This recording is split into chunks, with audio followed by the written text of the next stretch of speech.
जो लोग 2025 में असिस्टेंट प्रोफेसर बनने की सोच रहे हैं, उनके लिए बहुत ही अच्छी गुड न्यूज़ आई है, यूनिवर्सिटी ऑफ हैदराबाद की तरफ से। कई सारी वैकेंसीज़ निकली हैं, असिस्टेंट प्रोफेसर के लिए, एसोसिएट प्रोफेसर के लिए और प्रोफेसर के लिए। चलिए पूरी बात डिटेल में जानते हैं, क्या एलिजिबिलिटी क्राइटेरिया है, किस तरह से अप्लाई करना है और क्या-क्या इम्पोर्टेंट बातें हैं, सारी बातें इस वीडियो में आपको मिलने वाली हैं, तो वीडियो को एंड तक देखना है, बिल्कुल भी स्किप नहीं करना है। चलिए शुरू करते हैं। तो ये ऑफ़िशियल नोटिफ़िकेशन है, मैंने वेबसाइट से डाउनलोड किया है, लिंक डाल दूँगा मैं डिस्क्रिप्शन में, आप लोग भी डाउनलोड कर सकते हैं। यूनिवर्सिटी ऑफ हैदराबाद की तरफ से, सेंट्रल यूनिवर्सिटी है, ए ग्रेड की यूनिवर्सिटी है, टॉप 10 यूनिवर्सिटीज़ में आती है इंडिया में। चलिए यहाँ से बात कर लेते हैं, फैकल्टी पोजीशंस निकली हैं और ये नोटिफ़िकेशन आया था 20 जनवरी 2025 को। इसमें टोटल जो वैकेंसी हैं वो 40 वैकेंसी हैं, जिसमें के असिस्टेंट प्रोफ़ेसर की भी हैं, एसोसिएट प्रोफ़ेसर की भी हैं और प्रोफ़ेसर की भी हैं। तो ये रिलीज़ हुआ है 20 तारीख को, 20 जनवरी को, अभी हाल-फिलहाल में। लिंक एक्टिवेट हो चुकी है, लिंक ऑनलाइन यहाँ पर दे रखी है, यहाँ से आप अप्लाई कर सकते हैं। ये लिंक मैं डिस्क्रिप्शन में डाल दूँगा वीडियो के, डायरेक्टली आप जो है वहाँ से जाके भी अप्लाई कर सकते हैं। लास्ट डेट जो है सबमिशन की ऑनलाइन एप्लीकेशन की, तो वो है 20 फरवरी 2025, ठीक है? शाम के 5:30 बजे तक आपको अप्लाई कर देना है हर हालत में। ये तो रही ऑनलाइन एप्लीकेशन की बात। इसके बाद आपको जो है ऑनलाइन फॉर्म भरने के बाद उसकी हार्ड कॉपी निकलवानी है, फिर वो भी सबमिट करनी है, ठीक है? हार्ड कॉपी की 24 तारीख है लास्ट डेट फरवरी में, अगले महीने में। तो ये और अच्छा हाँ, हार्ड कॉपी निकलवा कर उसे पोस्ट के ज़रिए या कोरियर के ज़रिए आपको ये दिए गया जो एड्रेस है इस पर सेंड करना है, ठीक है? तो ये बात हो गई। चलिए बात कर लेते हैं किस-किस सब्जेक्ट में वैकेंसी निकली, ये बहुत इंपॉर्टेंट बात है। सब्जेक्ट्स यहाँ मेंशन कर रखे हैं, ये सब सब्जेक्ट्स हैं, ये देख सकते हैं यहाँ प्रोफ़ेसर की वैकेंसी है, एसोसिएट प्रोफ़ेसर की वैकेंसी हैं और यहाँ पर हैं ये असिस्टेंट प्रोफ़ेसर की। तो मल्टीपल वैकेंसीज़ हैं। तो सबसे पहले बात कर लेते हैं साइंस फैकल्टी से। तो इसमें मैथमेटिक्स एंड स्टैटिक्स में अगर हम बात करें, तो एसोसिएट प्रोफ़ेसर के लिए ईडब्ल्यूएस कैटेगरी में 1 वैकेंसी है। एसटी कैटेगरी में 1 वैकेंसी असिस्टेंट प्रोफ़ेसर के लिए है। इसी तरीके से ये रही बात आपकी मैथमेटिक्स और स्टैटिस्टिक्स की। इसके बाद है कंप्यूटर एंड इंफॉर्मेशन साइंस। इसमें 2 वैकेंसी तो प्रोफ़ेसर के लिए हैं, वो भी ओबीसी कैटेगरी में, और 2 वैकेंसी एसोसिएट प्रोफ़ेसर के लिए हैं ओबीसी कैटेगरी में, ठीक है ना? और असिस्टेंट प्रोफ़ेसर के लिए कोई वैकेंसी नहीं है, कंप्यूटर एंड इंफॉर्मेशन साइंस में। इसके अलावा फिज़िक्स की अगर हम बात करें, तो जनरल कैटेगरी में, अनरिज़र्व कैटेगरी में 2 वैकेंसी हैं, आप क्लियरली देख सकते हैं यहाँ पर। ये फिज़िक्स में 2 वैकेंसी हैं, असिस्टेंट प्रोफ़ेसर की। अर्थ, ओशियन एंड एटमॉस्फेरिक साइंस में 1 वैकेंसी है, वो भी ओबीसी कैटेगरी की प्रोफ़ेसर के लिए, क्लियरली देख सकते हैं आप। इसके बाद आगे बात करते हैं, तो केमिस्ट्री में 2 वैकेंसी हैं प्रोफ़ेसर के लिए। इसके अलावा आगे है एसोसिएट प्रोफ़ेसर, उसमें 1 वैकेंसी है और दोनों जो है ये जनरल कैटेगरी में है। अच्छा, असिस्टेंट प्रोफ़ेसर की जो निकली है केमिस्ट्री में, उसमें 1 वैकेंसी एससी कैटेगरी में है और 1 वैकेंसी जनरल कैटेगरी में है असिस्टेंट प्रोफ़ेसर की केमिस्ट्री में। यहाँ देख सकते हो टोटल 2 वैकेंसी है असिस्टेंट प्रोफ़ेसर के लिए। तो जो लोग केमिस्ट्री से हैं, तो वो अप्लाई करें बिल्कुल, बहुत अच्छा मौका है उनके लिए। प्लांट साइंस, इसमें 1 वैकेंसी है, वो भी एससी कैटेगरी में, असिस्टेंट प्रोफ़ेसर के लिए। इसी तरीके से एनिमल बायोलॉजी में 2 वैकेंसी हैं, एक ओबीसी कैटेगरी में और एक जनरल कैटेगरी में। ये देख सकते हैं असिस्टेंट प्रोफ़ेसर में, ठीक है? आगे बात करते हैं फिर बायोकेमिस्ट्री में, तो बायोकेमिस्ट्री में 1 वैकेंसी है ओबीसी कैटेगरी में, असिस्टेंट प्रोफ़ेसर के लिए। इंजीनियरिंग साइंस एंड टेक्नोलॉजी में अगर बात करते हैं, तो यहाँ पर 1 वैकेंसी है, वो भी एसोसिएट प्रोफ़ेसर के लिए। इसके अलावा मेडिकल साइंस में 1 वैकेंसी है असिस्टेंट प्रोफ़ेसर के लिए, वो भी जनरल कैटेगरी में। तो मतलब लगभग मिली-जुली वैकेंसीज़ हैं, मतलब जनरल कैटेगरी में भी निकली है और एससी में भी निकली है, ओबीसी में भी निकली है, सबके लिए निकली हैं। इसके अलावा यहाँ पर बात कर सकते हैं न्यूरल एंड कॉग्निटिव साइंस में, तो यहाँ पर 1 वैकेंसी है, वो भी जो है जनरल कैटेगरी में, एसोसिएट प्रोफ़ेसर के लिए। फ़िलॉसफ़ी में 1 वैकेंसी है, एससी कैटेगरी में, वो भी एसोसिएट प्रोफ़ेसर के लिए। अच्छा, आगे है ये, मतलब उर्दू में वैकेंसी है 1, वो भी असिस्टेंट प्रोफ़ेसर के लिए है, ईडब्ल्यूएस कैटेगरी में।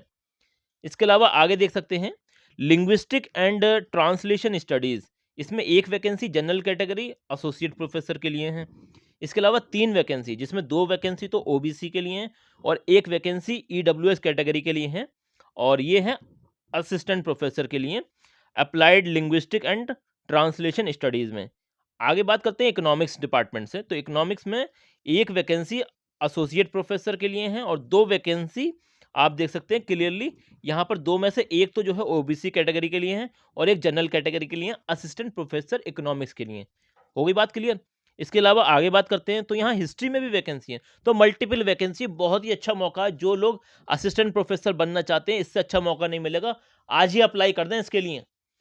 तो हिस्ट्री में देख सकते हैं एक वैकेंसी है ओबीसी कैटेगरी में और एक वैकेंसी है ओबीसी कैटेगरी में। तो एक तो एसोसिएट प्रोफेसर के लिए है और एक है असिस्टेंट प्रोफेसर के लिए।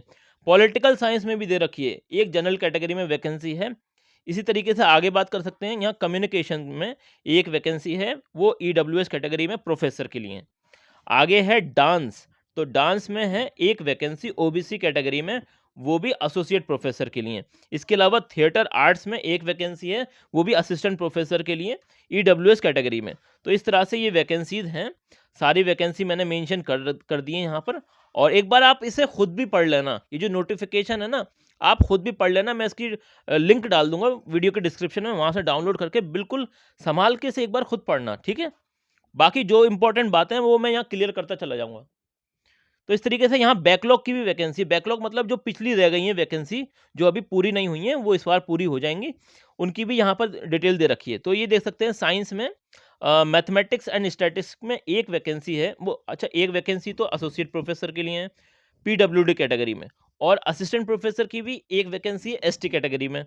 इसी तरीके से आगे बात कर सकते हैं सोशल साइंस में, सोशल साइंस एंड एजुकेशन में, टेक्नोलॉजी में 2 वैकेंसी हैं, वो एससी कैटेगरी में है एसोसिएट प्रोफेसर के लिए। अच्छा, पे लेवल तो बहुत शानदार होता है भई, प्रोफेसर हो गया या एसोसिएट प्रोफेसर हो गया या असिस्टेंट प्रोफेसर, इनकी तो सैलरी बहुत अच्छी होती है, हाई लेवल की सैलरी होती है, क्लियरली देख सकते हैं आप, ठीक है? और आगे जो इम्पोर्टेंट बात है हम उनको नोट डाउन करते चले जाएँगे और उन्हें देखते चले जाएँगे। आप इनके स्क्रीनशॉट भी ले सकते हैं और बाद में मैं बता दूँगा किस तरह से ये जो है आप डिस्क्रिप्शन से भी, मेरे वीडियो में जो है डिस्क्रिप्शन से वहाँ से डाउनलोड कर सकते हैं इसे, ठीक है?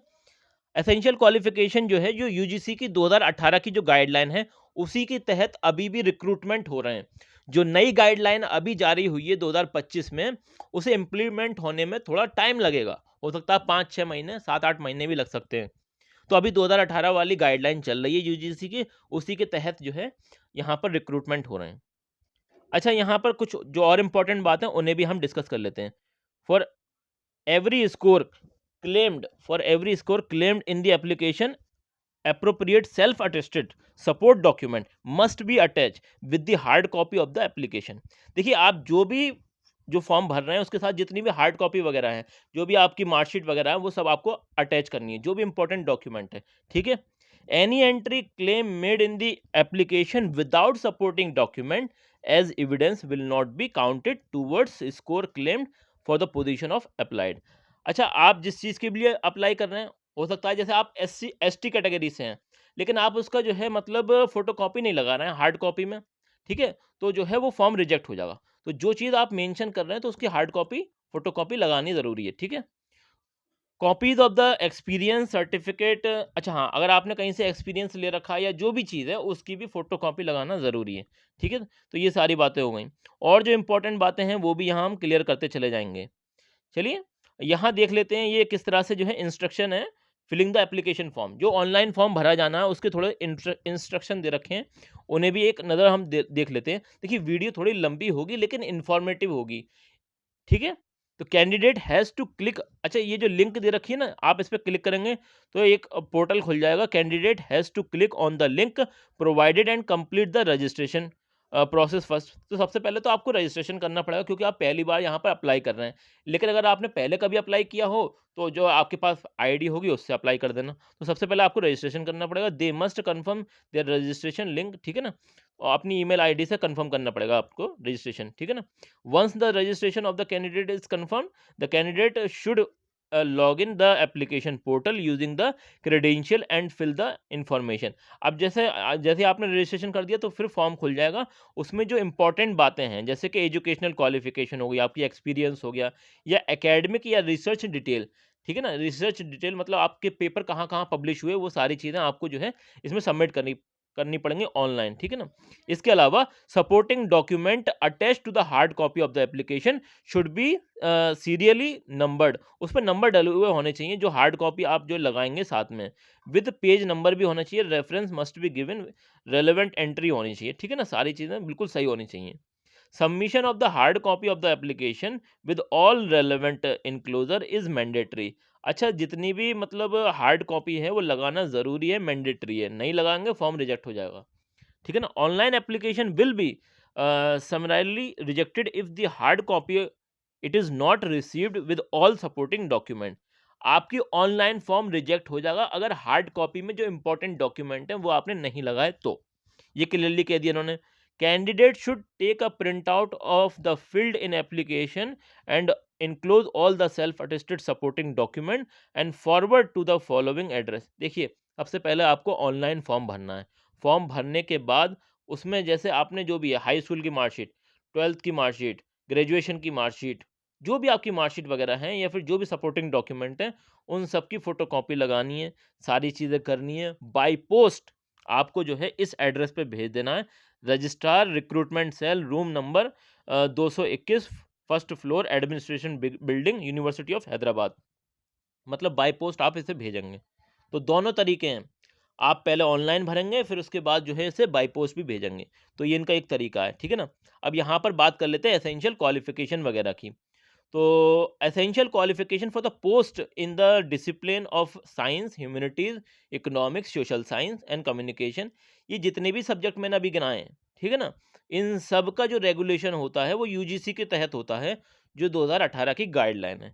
इसके अलावा अगर आप अप्लाई कर रहे हैं कंप्यूटर एंड इंफॉर्मेशन साइंस में, या इंजीनियरिंग में एंड टेक्नोलॉजी में, या मेडिकल साइंस में, या एजुकेशन, या टेक्नोलॉजी एंड परफॉर्मिंग आर्ट्स वगैरह, ये जितने भी सब्जेक्ट इन्होंने बताए हैं, इसे कौन गवर्न करता है? इसमें कई सारे सब्जेक्ट तो ऐसे हैं जैसे एआईसीटीई गवर्न करती है, मतलब टेक्नोलॉजिकल जो सब्जेक्ट हैं, और कुछ हैं ऐसे जो एनसीटी जिसे मतलब गवर्न करती है, कुछ हैं एमसीआई गवर्न करती है। तो इस तरह से ये इन बॉडी के तहत जो इन्होंने रेगुलेशन बनाए हैं असिस्टेंट प्रोफेसर, एसोसिएट प्रोफेसर या प्रोफेसर के लिए, उसके तहत जो है आपका जो है सिलेक्शन होना है।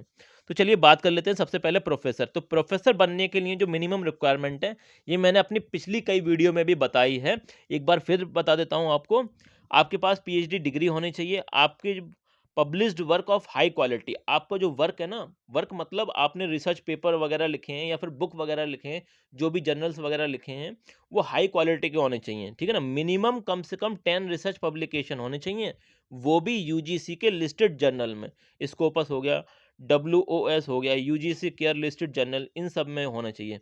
और टोटल रिसर्च स्कोर कम से कम 120 नंबर का रिसर्च स्कोर होना चाहिए आपका, वो भी यूजीसी की 2018 की गाइडलाइन के तहत। मिनिमम 10 साल का एक्सपीरियंस होना चाहिए आपका, या तो आपने यूनिवर्सिटी में पढ़ा है, या किसी कॉलेज में असिस्टेंट प्रोफेसर रहे हो, या एसोसिएट प्रोफेसर रहे हो, प्रोफेसर, या फिर रिसर्च एक्सपीरियंस हो equivalent to the level of university, national level institution, कहीं से भी आपने लिया हो, माना जाएगा। तो ये 10 साल का कम से कम एक्सपीरियंस होना चाहिए, ठीक है। इसके अलावा और बात कर लेते हैं, एसोसिएट प्रोफेसर बनने के लिए भी सबसे पहली मैंडेटरी है क्या आपके पास, देखिए अभी भी जो नई गाइडलाइन आई है ना यूजीसी की 2025 में, जो जनवरी में भी हाल फिलहाल में रिलीज हुई थी, 8 तारीख को या 7 तारीख को, उसके ऊपर भी मैंने ऑलरेडी वीडियो बना रखी है। तो उसमें भी ये बात क्लियरली मेंशन कर रखी है, जो इनिशियल लेवल होता है ना असिस्टेंट प्रोफेसर का, उसके लिए तो ये समझ लीजिए पीएचडी रिक्वायरमेंट नहीं है। लेकिन आप असिस्टेंट प्रोफेसर से एसोसिएट प्रोफेसर के लेवल पे जाना चाहते हैं, या फिर एसोसिएट से प्रोफेसर के लेवल पे जाना चाहते हैं, तो उसके लिए अभी भी नई गाइडलाइन में भी पीएचडी की रिक्वायरमेंट है। पीएचडी मैंडेटरी है आपके प्रमोशन के लिए, ठीक है ना।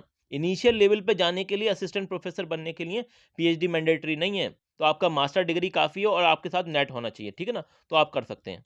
इसके अलावा गुड एकेडमिक रिकॉर्ड होना चाहिए पीएचडी डिग्री में, ठीक है ना। 55% मार्क्स होने चाहिए आपके मास्टर्स में, ठीक है ना। अब मिनिमम 8 ईयर ऑफ एक्सपीरियंस होना चाहिए, टीचिंग रिसर्च एक्सपीरियंस होना चाहिए, इक्वलेंट एक्सपीरियंस होना चाहिए, कम से कम 7 रिसर्च पब्लिकेशन होने चाहिए। ये सब बता रहा हूँ मैं आपको एसोसिएट प्रोफेसर के बारे में, ठीक है ना, वो भी यूजीसी के लिस्टेड जर्नल के अंदर, जो यूजीसी ने रेकमेंड कर रखे हैं कि इन जर्नल जर्नल में आपको पेपर पब्लिश कराने हैं, ठीक है ना। और कम से कम 75 जो है आपका रिसर्च स्कोर होना चाहिए। और ये सारी चीज़ें जो बता रहा हूँ 2018 की जो गाइडलाइन है यूजीसी की, उसके तहत बता रहा हूँ। आप नेट पर सर्च करेंगे 2018 की यूजीसी गाइडलाइन, तो वो भी आपको मिल जाएगी। आप क्लियरली वहाँ से पीडीएफ से भी देख सकते हैं। अपने पास से कुछ नहीं बता रहा हूँ, सारा जो है इसी से बता रहा हूँ। असिस्टेंट प्रोफ़ेसर के लिए क्लियरली मैं पहले ही बता चुका हूँ, फिर बता दे रहा हूँ आपको। मास्टर डिग्री आपके पास होनी चाहिए 55% के साथ, ठीक है ना? इसके अलावा कैंडिडेट ये क्या लिख रहेगा? ये देखिए बहुत ही इंपॉर्टेंट लाइन उन्होंने लिखी है, the candidate must have cleared the national eligibility test NET qualified आप होने ही चाहिए, यूजीसी या फिर सीएसआईआर। देखिए आप साइंस अप्लाई कर रहे हैं तो सीएसआईआर से कंडक्ट कराती है, और सोशल साइंस वगैरह की ये सब के जो है, और आर्ट्स वगैरह की ये यूजीसी कंडक्ट कराती है। तो इससे जो है आप नेट क्वालिफाई होना ज़रूरी है। या फिर और करके लिखा है, similar test accredited by the UGC like SLET, मतलब जो स्टेट लेवल टेस्ट होता है वो आप क्वालिफाई होने चाहिए। या फिर और करके क्या लिखा है, who are or have been awarded a PhD degree accordance with the University Grant Commission minimum standard and procedure for award of MPhil PhD degree regulation 2016। अगर तो देखिए, अगर आपने 2009 से पहले 2009 से पहले अगर आपने पीएचडी करी है तो आपके लिए नेट की रिक्वायरमेंट नहीं है, ठीक है ना? तो ये उन लोगों के लिए है। चलिए और बात कर लेते हैं। तो आपकी जो पीएचडी होनी चाहिए ना, रेगुलर मोड की होनी चाहिए। कुछ लोग डिस्टेंस मोड से भी पीएचडी कर लेते हैं, वो मान्य नहीं होगी। रेगुलर मोड की होनी चाहिए पीएचडी आपकी असिस्टेंट प्रोफेसर बनने के लिए, क्योंकि ये टॉप 10 यूनिवर्सिटीज़ में आती है, कोई फर्जी यूनिवर्सिटी नहीं है ये। जो हैदराबाद सेंट्रल यूनिवर्सिटी है, one of the top university में आती है ये। PhD thesis have been evaluated by at least 2 external examiner. जो आपकी पीएचडी थीसिस जो चेक होनी चाहिए ना, वो कम से कम 2 एक्सटर्नल एग्जामिनर होने चाहिए उसमें। इसी तरीके से an open PhD viva voce होना चाहिए आपका, कंडक्ट होना चाहिए, ठीक है ना? Candidate has published 2 research paper from his her PhD work, out of which at least 1 is in refereed journal.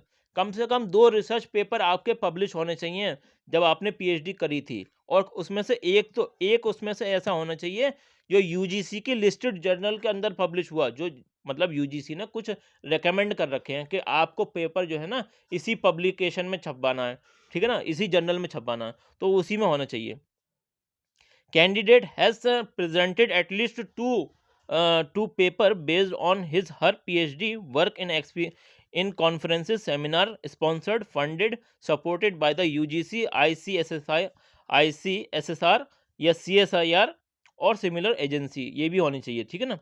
इसके अलावा और बात कर लेते हैं, यहाँ पर कुछ नोट में भी दे रखा है, NET or SET shall not be required for such master program. देखिए, कुछ मास्टर प्रोग्राम ऐसे होते हैं जहाँ पर नेट सेट की रिक्वायरमेंट होती है, वो कराते ही नहीं है। जैसे कि आप अगर आप बात कर रहे हैं जैसे कि टेक्नोलॉजिकल ले लें, आप जैसे एमटेक ले लें या फिर बीटेक ये वाले कोर्स ले लें, तो इसमें मतलब नेट सेट होता ही नहीं है, तो उनके लिए कोई ज़रूरी नहीं है, उनके लिए मास्टर काफ़ी है, ठीक है ना? मास्टर्स कर रखा है, उसके साथ पीएचडी कर रखी है, तो आप अप्लाई कर सकते हैं, ठीक है ना? और इनिशियल लेवल पे, अगर इनिशियल लेवल की अगर हम बात करें, तो वो मास्टर के बेसिस पे भी अप्लाई कर सकते हैं।